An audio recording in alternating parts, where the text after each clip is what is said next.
Good afternoon. Miss Beth here, back with another chapter of Scar Island. 3:14 in the afternoon on April 13th. Just thought I'd keep you up to date with the date. Anyway, we've read chapters 1, 2, and 3 of Jonathan's saga. Jonathan came over on the boat with, what was his name? Cyrus and Patrick, I guess. And then he ended up in meeting up with the admiral, who made him write letters home saying everything was wonderful, which he really didn't feel like saying. But then, and then they brought him to his jail cell. Mr. Warwick, I guess, took him over to his jail cell, which was, brought him over to the cell block, I guess. And then Mr. Mongley opened the cell door for him. These are our characters. Very important to know our characters. Mr. Mongley. And since you haven't got the book to look back at, I'm going to look back at it for you, tell you what was going on. Boat trip, pretty crazy boat trip to this scary place with this island. And he gets in and they put him in this cell, and he starts to talk to somebody in the next cell. And unfortunately, Mr. Mongley hears him, comes in, and what does he do? Throws a bucket of cold water on him. And he is not too happy. He didn't have anything to eat. He's soaking cold, wet, and he blinks. Read the last paragraph. He blinked into blackness and tried not to imagine a day that could be any worse than the one he'd just had. He bit his lip and ran his finger over the skin of his arms. After a few moments, his thoughts were no longer for himself, or his cold, or his hunger. Shivering alone in the black, his thoughts were for Sophia, and his silent tears, when at last they came, were for her too. Someone in Sweden that I know suggested I read in different locations to make it interesting.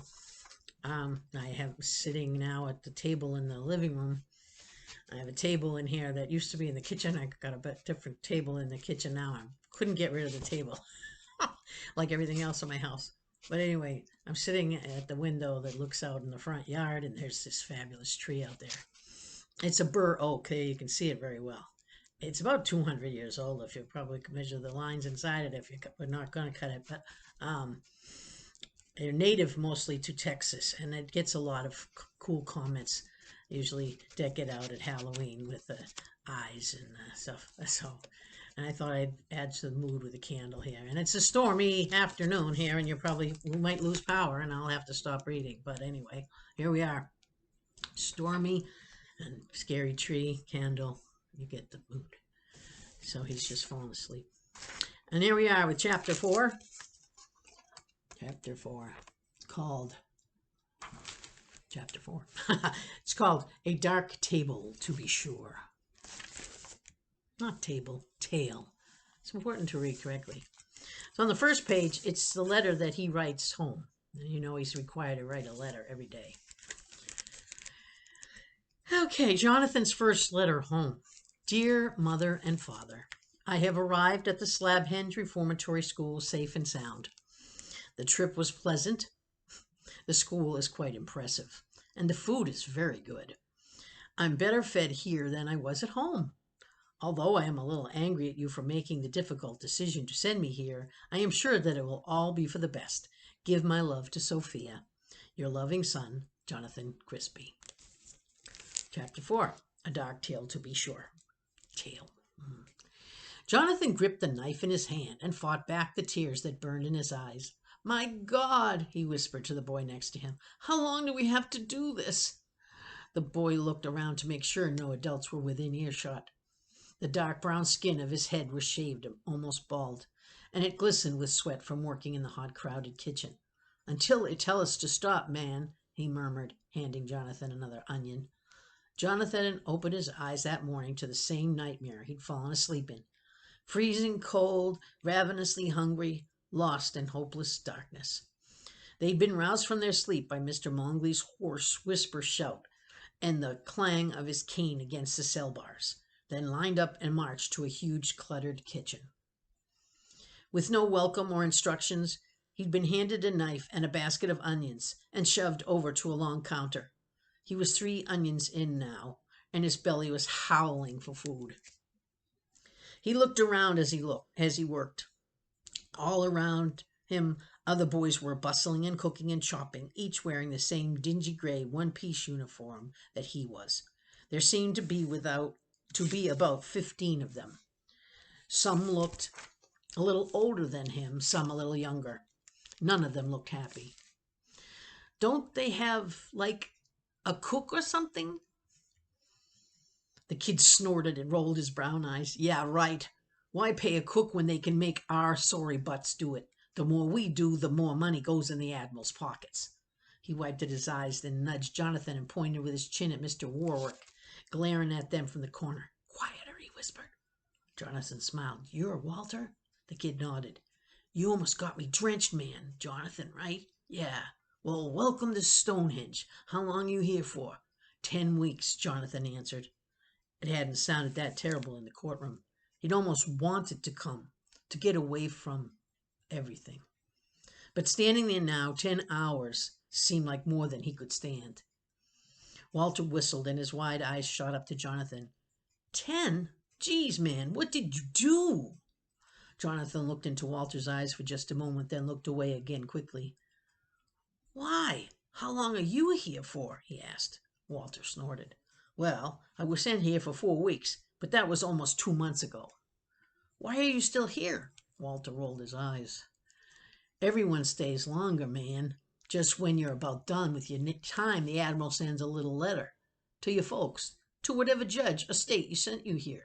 Tells how you're coming along fine, but there's still more work to do.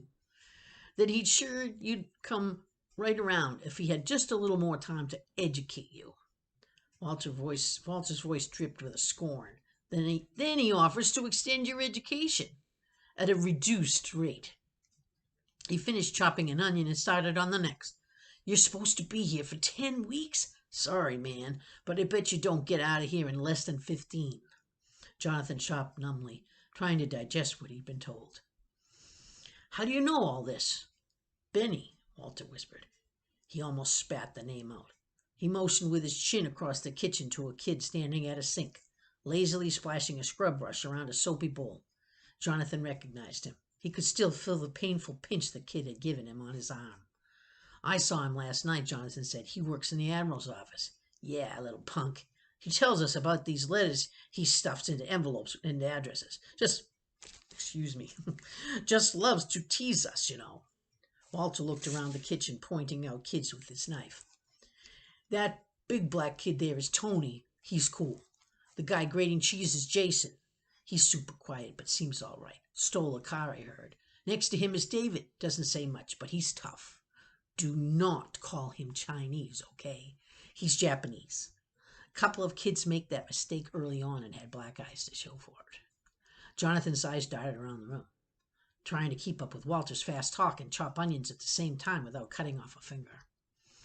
See those 2 meatheads working together to stir the oatmeal? That's Roger and Gregory. Dumb as catfish and just about as friendly. Miguel's the one making coffee. He's funny, or thinks he is anyway. That tall dude manning the toaster is Francis. Total jerk. But the real jerk is Sebastian. Him you gotta watch out for, man. He's out setting the table, I think. Walter looked over and saw Jonathan fumbling with his onion. It's easier if you pull your sleeves up, man. He reached over Jonathan's arms. Here, let me show. No, Jonathan snapped, pulling his arms away. I mean, no thanks. I'm still cold. It was wet. It was a wet night. Walter looked at him, then shrugged. Yeah, Mongly got you good. I swear that guy can see in the dark. You guys need help with the onions? Jonathan looked up at a new kid who joined them at the cutting board, or rather down at him. He was a good foot shorter than Jonathan. He had blonde hair trimmed in a bowl cut, green eyes, and skin as pale as white paper. His chin and his nose were kind of pointy. Hey, Colin, this here's Jonathan, first day. Of course. I heard the flath last night. The what? Jonathan asked. The flath with the bucket. Almost Everyone gets a bucket on their fourth night. Walter looked up at Jonathan. Colin and I got here on the same day. He talks funny. Walter exaggerated the lisp, but he gave Colin a friendly dig with his elbow when he said it. Colin nodded. He smiled, a fleeting little smile at the corner of his mouth that flashed like a bird and then vanished, but his eyes stayed down on the onion he was cutting. Yes, he said quietly. I'm sure he noticed. It's all right, Jonathan said quickly, his voice as soft as Colin's. I used to know someone who talked different too. Colin looked up for just a second at Jonathan and smiled. Then his eyes dropped back down. Well, welcome to Slethbenge, he said softly. All around them, savory smells grew stronger. Sizzling onion, greasy bacon, frying eggs, boiling potatoes. Across the kitchen, the chubby kid who Walter had said was named Tony was flipping golden round pancakes on a griddle. Jonathan almost had to lean on the cutting board to not collapse. Callie, giddy. You're supposed to come over here. You were expected at the reading. I was told that someone enjoyed Callie being in the book reading. Maybe I'll stop and go get her. Well, or let her come when she's ready. She usually comes when she's ready. Anyway, back to the story. Sorry. At least the food here is good, he said. I'm going to eat till I puke. Colin and Walter exchanged a glance. This food isn't for us, Jonathan whispered. What? Who's it for? Them. Walter answered with a meaningful look over Jonathan's shoulder. Jonathan risked a backward glance. Behind him was a long, glassless window that looked out into a big room with 2 long tables. Sitting at the closest table were 5 or 6 adults, including 2 he recognized, Mr. Vander, the tall zombie you'd met him at the door, and the hunched-over form of Mr. Mongley. As he watched, the Admiral came marching in the door, still wearing the blue navy jacket. A sword hung in a scabbard on his hip. He was wearing baggy blue pants that met his shiny black boots at his knees. A huge, old-fashioned, wide-brimmed hat was held under one arm, the triangular kind you see in history books, being torn by ship captains or Napoleon Bonaparte. The kitty. Oh, why'd I say that? The Admiral flopped down in a heavy wooden high-backed chair at the empty table. They get all this? Jonathan asked.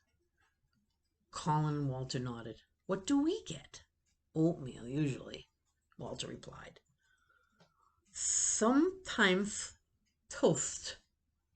Jonathan bit his lip and nodded. Great.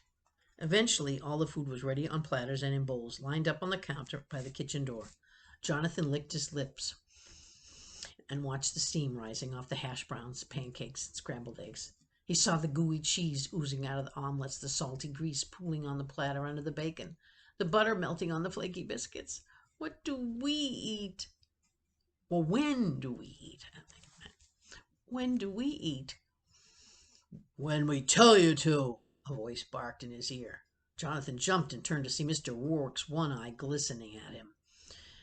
If we tell you to. Now grab a bowl, boy. One by one, the boys filed by and picked up a serving dish and carried it out through the door. Jonathan grabbed a butter dish and a little pitcher of syrup and followed.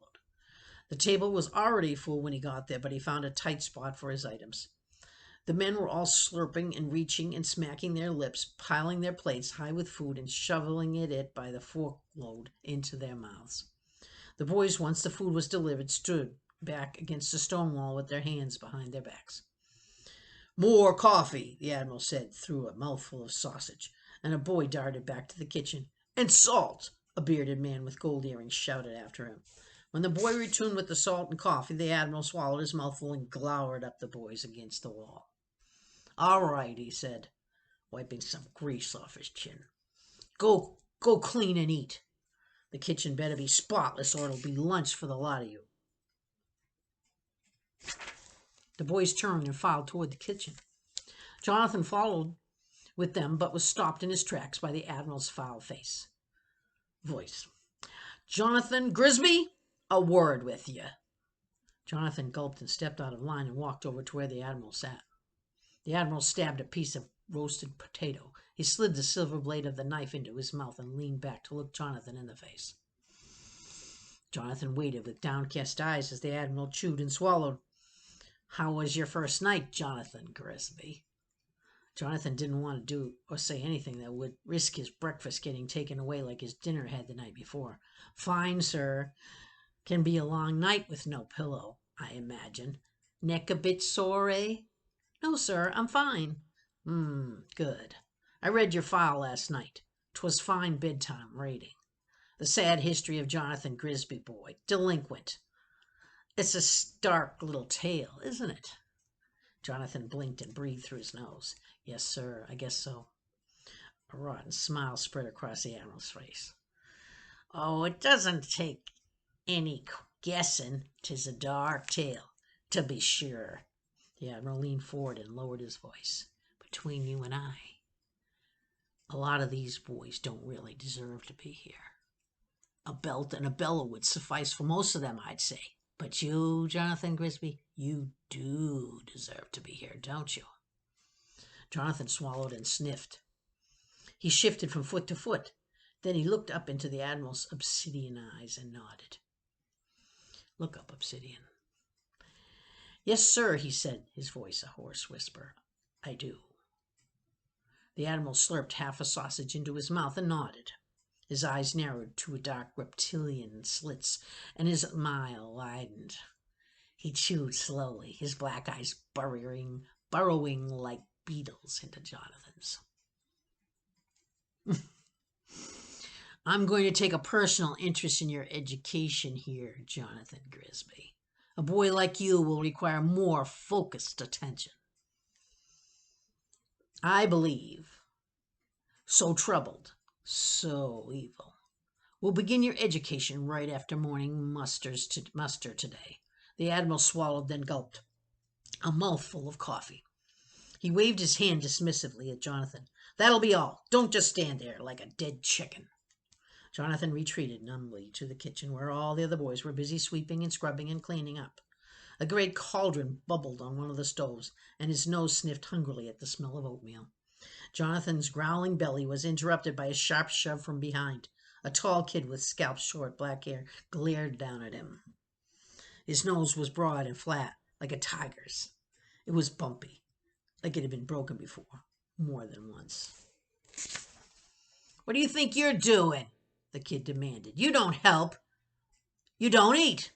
"Oh, what?" Jonathan stammered, panicked at the thought of missing breakfast. "What do you want me to do?"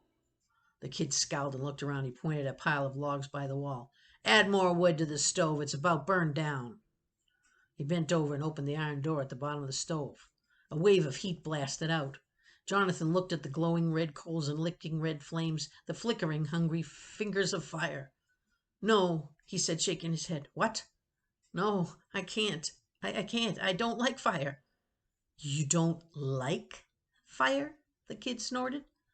"God, Sebastian, leave him alone. It's his first day." The voice came from Tony, the kid who'd been flipping pancakes. He lifted his chin in greeting at Jonathan, and then grabbed a couple of logs from the pile and tossed them into the stove. He kicked the door shut with his foot and brushed past the broken-nosed kid and back to the spot he'd been scrubbing. "Name's Tony," he shouted over his shoulder. "Welcome to Slabhead, kid." Sebastian scrunched his broken nose at Jonathan before turning away. As the cleanup got done, the boys lined up behind the cauldron of oatmeal. Walter pulled Jonathan and Colin into line with him. "This place stinks, man," Walter said. "No joke, but you'll get used to it." He smirked and cocked his eyebrows at Colin. "If short stuff here can make it, I'm sure you'll be all right." Colin smiled back for just a flash, his pursed lips and pulled on one ear. His eyebrows screwed up thoughtfully. "Yeah," he said. "There'th no books, though. That's the worst part. I miss books." Colin looked so small and sad and quiet, standing there pinching his own ear. He looked nothing like a hardened delinquent in need of reform. "What did you do?" The question blurted out of Jonathan's mouth. "Why are you here?" Colin ducked his head further. His eyes flitted up to Jonathan's and then back again. And then back down. I'm a klepto, he whispered. Then he kind of giggled. A what? I'm a kleptomaniac. I steal stuff. Lots of stuff. I can't help it. Walter shook his head. Man, why don't you just say thief? It's your mouth wants to. It's what your mouth wants to say. Colin smiled, just a little bit. I'm a thief, a sneaky, sneaky thief. Jonathan smiled back at him. Why are you here? What? Why are you here? Jonathan opened his mouth and shut it. He swallowed, and the line started moving. They filed past the great pot of oatmeal, where Benny stood, dolloping a ladle of the steaming gray glop into each of the bowls. Jonathan grabbed a bowl from a pile on the counter and held it out when he got to the front of the line. Benny scooped his ladle into the pot and held it out towards Jonathan's bowl. No, Benny, Sebastian's voice said from behind him. No breakfast for the new kid. He didn't do anything to help clean up. Jonathan spun around. I'm starving, please. Keep talking, Sebastian cut him off, leaning close. And there'll be no lunch either. Tears sprang to Jonathan's eyes. If there'd been anything in his stomach, he would have thrown up. He felt a gentle hand grasp his elbow. Come on, Colin's voice whispered. It's all right. Jonathan turned and let Colin lead him out of the tables, his heart and stomach empty as his bowl. He sat down on the hard wooden bench between Walter and Colin. The other boys were all gulping and swallowing their oatmeal, not bothering to let it cool down. Jonathan closed his eyes and tried not to pass out. I'm going to get the cat for a minute because I said I would. Hold on. I don't think. Sorry, Claire. That was Claire that wanted to see the cat, but Callie would not be cooperative. I think maybe the storm had something to do with it. And she was sleeping, and I woke her up. Now she looks like she's might come over here, but anyway. Jonathan turned and let Colin lead him out to the tables, his heart and stomach as empty as his bowl. He sat down on the hard wooden bench between Walter and Colin. The other boys were all gulping and swallowing their oatmeal, not bothering to let it cool down. Jonathan closed his eyes and tried not to pass out. Colin's elbow nudged him in the side. He opened his eyes. Colin had slid his bowl full of oatmeal in front of Jonathan and put Jonathan's empty bowl in front of himself.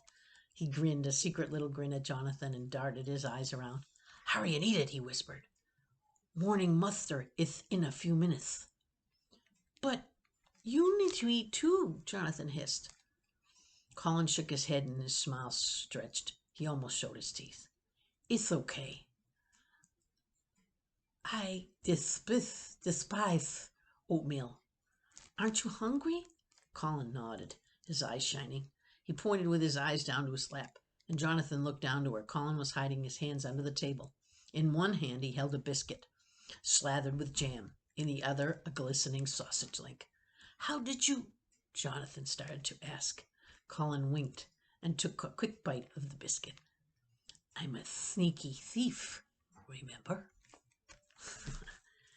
That's the end of that. So Colin is handy to have around, isn't he? Help him get something to eat. And there he ends chapter 4. What did we get to learn today? We learned about some more characters, right? I think it's always good to review. What happened? Who else who do we meet today? Some new characters here.